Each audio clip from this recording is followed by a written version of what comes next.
രാവിലെ വീട്ടിൽ നിന്ന് ഇറങ്ങാൻ നേരത്ത് വീട്ടിലുള്ള ഓരോരുത്തരും ചോദിക്കും, നിന്റെ ഷർട്ട് എവിടെ, ബാഗ് എവിടെ, ചോറ്റുപാത്രം എവിടെ? എല്ലാ ചോദ്യങ്ങളും ഉമ്മാനോടാ. സ്വന്തം സാധനങ്ങൾ കാണാനില്ലെങ്കിലും ഇറങ്ങാൻ നേരം വൈകിയാലും ഉമ്മാനോട് ദേഷ്യപ്പെടും. മുഖം കടുപ്പിച്ച് മക്കൾ ഇറങ്ങിപ്പോകുമ്പോഴും ഓരോരുത്തരെയും യാത്രയാക്കാന് ഉമ്മ ഓരോ തവണയും വാതിൽക്കൽ വരും. ഉമ്മയുടെ കുട്ടി നോക്കി പോണട്ടോ, ഭക്ഷണം കഴിക്കണട്ടോ, ഉമ്മ പറഞ്ഞുകൊണ്ടേയിരിക്കും. എല്ലാരും പോയി വീട്ടിൽ ഒറ്റക്കായാലേ ഉമ്മാക്ക് കുഴപ്പമൊന്നുമില്ലല്ലോ എന്ന് ആരെങ്കിലും വിളിച്ചു നോക്കലുണ്ടാവും. ഉച്ചക്ക് ഭക്ഷണം കഴിക്കുമ്പോ ഉമ്മ കഴിച്ചിട്ടുണ്ടാവുമോന്ന് ആരെങ്കിലും ആലോചിക്കലുണ്ടാവും. പക്ഷെ ഉമ്മ ഓർക്കും, മക്കൾ എത്തിയിട്ടുണ്ടാവോ, മക്കള് കഴിച്ചിട്ടുണ്ടാവോ, മക്കള് വരാനായോ?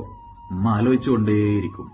പ്രിയമുള്ളവരെ, ഉമ്മാനെ നോക്കാതിരിക്കാന് ബാധ്യതകളുടെ കണക്ക് പറയണ മക്കളോട് 9 മാസം വയറ്റിലിട്ട കണക്കല്ല, ഒരായുസ് മുഴുവൻ മനസ്സ് കൊണ്ട് നടന്ന കണക്കാ ഏതൊരുമ്മാക്കും പറയാനുണ്ടാവുക.